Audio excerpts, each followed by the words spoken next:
صحت کے ساتھ ہوں، نمازیں وجود پروردگار کو پہچاننے کے ساتھ ہوں، تب تو نمازیں فائدہ دیں گی، ورنہ نمازیں انڈین ایکسرسائز بن کے رہ جائیں گی، تمہارے وجود کو کوئی فائدہ نہیں پہنچا سکتی، جو تمہارا متاع شعور ہے اس کو کوئی فائدہ نہیں پہنچا سکتی۔ لیکن ہم نے ایک امام کی بات بس میں باتوں کو سمیٹا، ہم نے دیکھا کہ ظلم، ظالم، جزیدیت، نمرودیت، فرعونیت مزاج رکھنے والے الگ الگ طرح سے اماموں کو آزماتے رہے، اور جب ہارون کا زمانہ ہے تو اس نے کہا کہ ہم بھی آزمائیں اپنے وقت کے امام کو، کہ لوگ ان کی نمازوں کا اور ان کی عبادتوں کا ذکر کیا کرتے ہیں، لہذا ایک زن فاحشہ واقعہ آپ کے ذہن میں محفوظ ہے، قواعد کا انتظام کیا گیا اور اس سازش کے تحت اس قید خانے میں بھیج دیا گیا جہاں امام مصروف عبادت تھے۔ لیکن اس کے بعد جب ظالم شہنشاہ نے اپنے مکروہ عمل کے ذریعے امامت کے دامن کو داغدار کرنے کے لیے ارباب حکومت، ارکان حکومت، رؤسائے حکومت کو قید خانے کے دروازے پر جمع کرنے کے بعد کہا آؤ ہم تمہیں امامت کا صحیح چہرہ دکھانا چاہتے ہیں،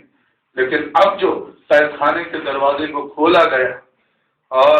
روشنی نے قید خانے کا طواف کیا تو کیا محسوس کیا کہ دو عبادت گزار ہیں جو مصروف عبادت ہیں، دو سجدہ گزار ہیں جو سجدے میں ہیں، دو عبادت کرنے والے ہیں جو عبادت کر رہے ہیں۔ شہنشاہ کو، بادشاہ کو ایسا محسوس ہوا کہ جو اس نے منصوبہ بنایا تھا اس میں وہ ناکام ہو رہا ہے۔ ایک مرتبہ اس نے اس زن فاحشہ کو بلایا، اب جو وہ مصلی عبادت سے اٹھ کے اس شہنشاہ کے سامنے چلی تو جب وہ قید خانے کے اندر گئی تو اس کا انداز یہ تھا کہ وہ لوگوں کی آنکھوں میں آنکھیں ڈال کے بات کرتی تھی، اس کے چہرے پر حیا نہیں تھی، اس کے وجود سے حیا ہٹی ہوئی تھی، لیکن اب جو یہ قید خانے کے اندر سے باہر آ رہی ہے تو حیا کا پیکر بنی ہوئی، ایسا محسوس ہو رہا ہے کہ کوثر سے غسل کر کے آئی۔ امام وقت نے پوچھا میں نے تجھے ایک مقصد کے تحت قید خانے کے اندر بھیجا تھا، ایک جملہ کہا اور اس جملے نے بادشاہ کے مکروہ وجود کو ختم کر دیا۔ اے بادشاہ وقت، کیا تو اس نوجوان کو بھی جو امامت کی شکل میں قید خانے کے اندر ہے اپنے جیسا سمجھ رہا ہے؟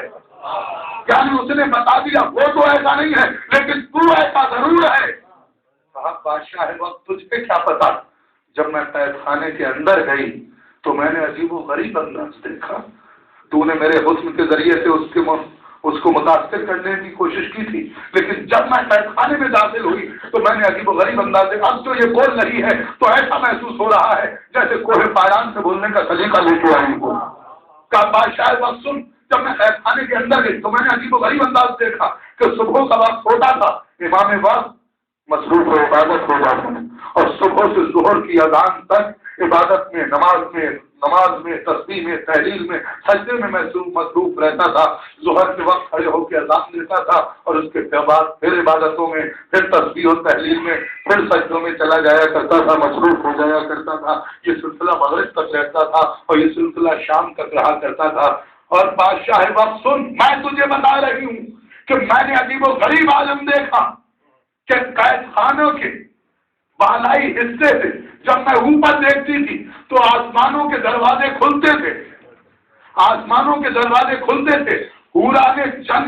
جنت کے نور کے ساتھ قید خانے میں آتی تھی، جانے کعبہ کا طواف کیا کرتی تھی اور مصروف عبادت ہو جایا کرتی۔ اے بادشاہ وقت ذرا یہ تو بتا کہ جس امام کے اوپر جنت کا حسن اثر انداز نہ ہو سکا اس امام کو میرا حسن کیا بگاڑ سکتا تھا؟ عزیزوں بس ایک جملہ نظر کرنا چاہتا ہوں،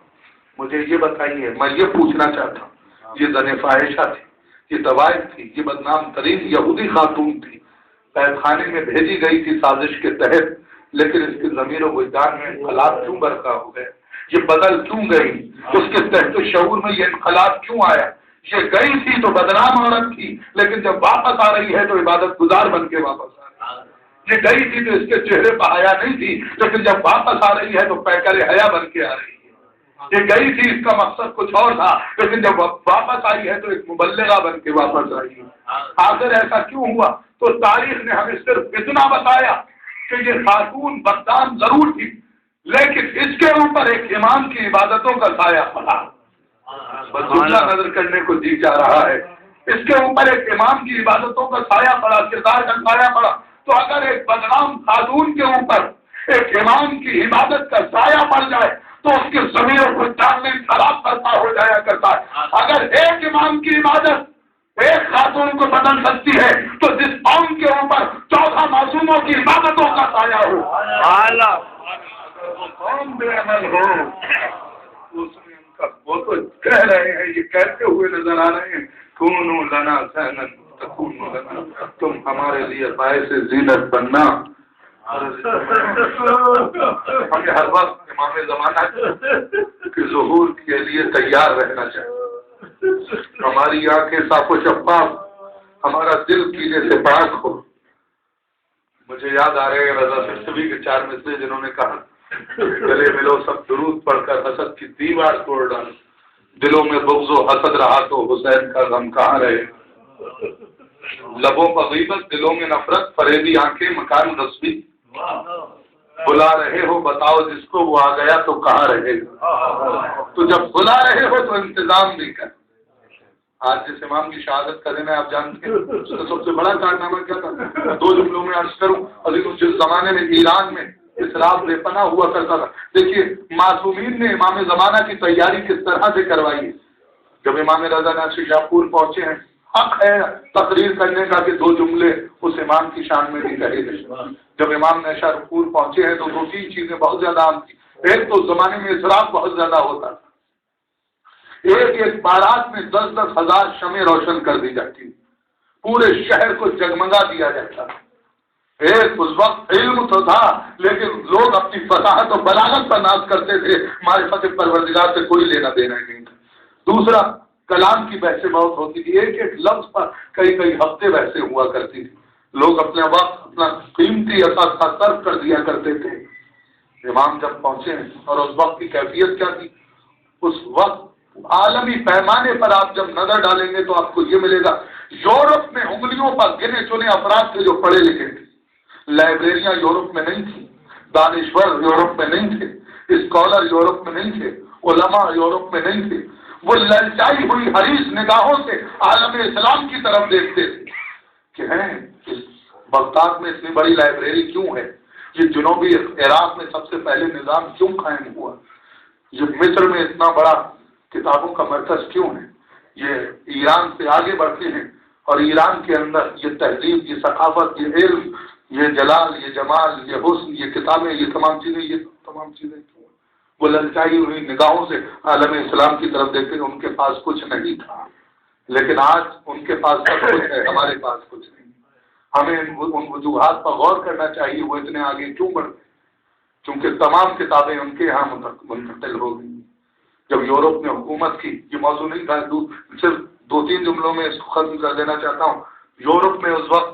کتابیں نہیں تھیں لیکن جب انہوں نے حکومت کی، متاع شعور کو آگے بڑھایا تو ان کے یہاں کتابیں بھی پہنچ گئی ہیں، ان کے یہاں علم بھی پہنچ گیا۔ وہ تمام کتابیں، وہ تمام علمی نسخے جو چھٹے امام کے زمانے میں لکھے گئے تھے، وہ تمام کتابیں یورپ منتقل ہو گئی اور انہوں نے اس علم سے استفادہ کرنا شروع کیا اور آج وہ پوری دنیا کے اوپر حکومت کر رہے ہیں۔ لیکن جن کا احساسہ تھا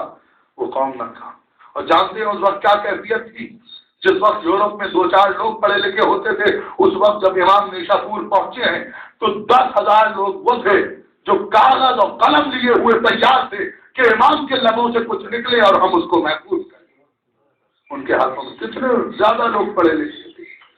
اور اس کے بعد امام نے سب سے پہلے جو وہاں انقلاب برپا کیا ہے، کہا اسراف کی ضرورت نہیں ہے، یہ اسراف نہ کرو، تمہیں اس کا حساب دینا پڑے گا۔ تم جو ایک محلے میں شادی کرتے ہو اور پورے شہر کو اور شہر کی فصیلوں کو یہاں تک کہ صحراؤں میں بھی چراغاں کر دیا کرتے ہو، کیا تمہیں نہیں معلوم اس رب اکبر کی بارگاہ میں بھی جانا ہے جس نے تمہارے لیے سورج کو روشن کر دیا ہے؟ تمہیں وہاں جا کے اس روشنی کا حساب دینا پڑے گا کہ تم ان شاموں کو کیوں روشن کر رہے ہو۔ لہٰذا ان تمام چیزوں کو ختم کیا۔ علم کلام کی بحثیں ہوتی تھی، ایک لفظ کے اوپر کئی ہفتے لگا دیتے تھے، کہا نہیں